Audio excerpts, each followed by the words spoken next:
Good morning, students. Today we are going to learn about Ijara contract, one of the popular contract used in nowadays in Islamic banks. What is Ijara contract? Ijara literally meaning leasing or renting. What is Ijara contract? An Ijara contract is a contract of exchange which is popular due to its similarity to a conventional lease. Ijara contracts are used in Islamic banking, project financing, as well as in sukuk. In an Ijara contract, one party purchases and leases out the equipment required by the client for a rental fee. The duration of the rental and the fee are agreed in advance, and ownership of the asset remain with the lessor. An example of an Ijara contract is an Islamic bank purchasing a house for a customer and adding management cost. The customer then pays a rental fee until the total cost has been paid off, at which point the ownership of the asset is transferred to the customer. The Arabic term Ijara means providing services and goods temporarily for a wage. The Ijara contract, as you may guess, involve providing products or services on a lease or rental basis. In the Ijara contract, a person or party is given the right to use the object, the usufruct, for a period of time. The owner retains the ownership of the asset.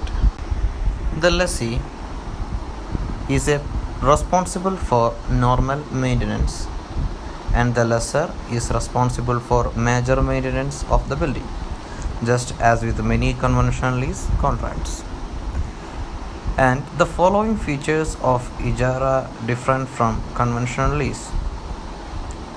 The first one, the lessor must own the asset for the full lease period.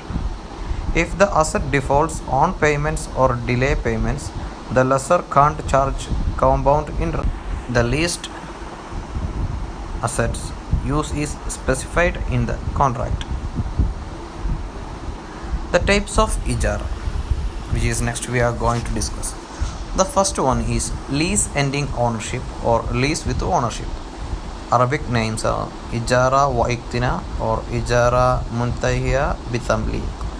In this Ijara contract, the lessee owns the leased asset at the end of the lease period. The lease contract doesn't contain any promises to buy or sell the assets, but the bank may offer a verbal universal promises of transfer of ownership or offer a purchase schedule for the asset. That is Ijara Muntahiya Bitamliq or lease ending ownership. And the next one is the second type of Ijara is the lessee also is allowed to make a verbal unilateral promise to purchase the asset. The purchase price is ultimately decided by the market value of the asset or a negotiated price. And the other type of Ijara is operating lease or operating Ijara. This type of Ijara contract doesn't include the promises to purchase the assets at the end of the contract. Basically, this setup is hire arrangement with the lessor. The last type of the Ijara contract is forward lease or Ijara Mawsufa bil Thimma. The contract is a combination of construction and finance, which is called Istisna, and a redeemable leasing agreement. Because this lease is executed for a future date, it is called forward leasing. The forward leasing contract buys out the project, generally a construction project, as a whole at its completion or in a tranches or the portions of the project. This is called the fourth type of Ijara, that is forward lease or forward Ijara. Thank you, students. This is a brief class about Ijara contract.